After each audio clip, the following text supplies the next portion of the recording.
आप सभी को हरे कृष्णा। आज से हम श्रीला प्रभुपाद द्वारा अनुवादित श्रीमद् भगवद गीता यथारूप को प्रस्तुत करने जा रहे हैं।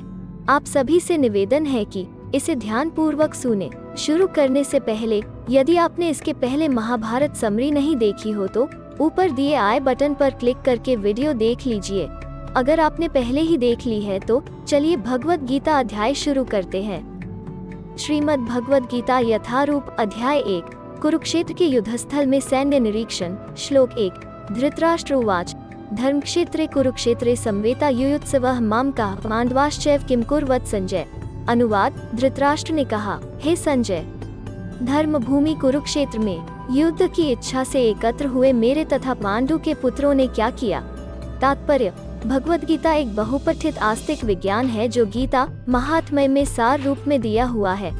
इसमें यह उल्लेख है कि मनुष्य को चाहिए कि वो श्री कृष्ण के भक्त की सहायता से संवीक्षण करते हुए भगवद गीता का अध्ययन करे और स्वार्थ प्रेरित व्याख्याओं के बिना उसे समझने का प्रयास करे।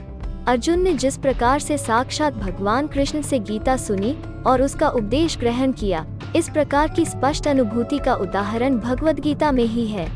यदि उसी गुरु परंपरा से निजी स्वार्थ से प्रेरित हुए बिना किसी को भगवद गीता समझने का सौभाग्य प्राप्त हो तो वो समस्त वैदिक ज्ञान तथा विश्व के समस्त शास्त्रों के अध्ययन को पीछे छोड़ देता है।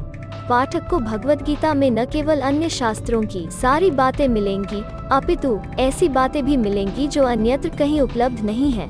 यही गीता का विशिष्ट मानदंड है।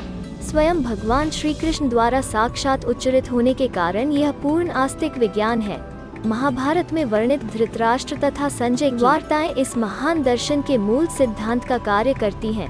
माना जाता है कि इस दर्शन की प्रस्तुति कुरुक्षेत्र के युद्धस्थल में हुई, जो वैदिक युग से पवित्र तीर्थस्थल रहा है। इसका प्रवचन भगवान द्वारा मानव जाति के पथ प्रदर्शन हेतु तब किया गया जब वे इस लोक में स्वयं उपस्थित थे। धर्म क्षेत्र शब्द सार्थक है क्योंकि कुरुक्षेत्र के युद्धस्थल में अर्जुन के पक्ष में श्री भगवान स्वयं उपस्थित थे।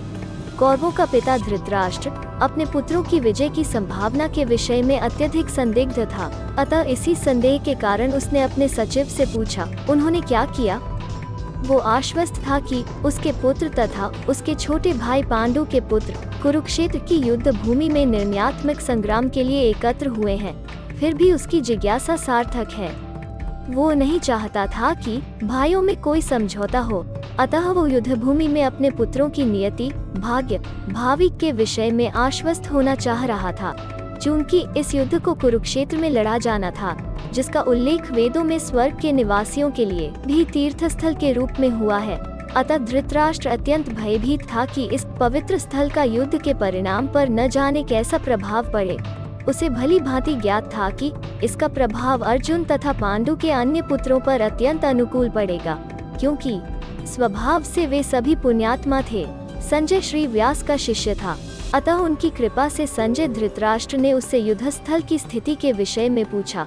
पांडव तथा धृतराष्ट्र के पुत्र दोनों ही एक वंश से संबंधित हैं, किंतु यहाँ पर धृतराष्ट्र के वाक्य से उसके मनोभाव प्रकट होते हैं। उसने जानबूझकर अपने पुत्रों को कुरु कहा और पांडु के पुत्रों को वंश के उत्तराधिकार से विलग कर दिया।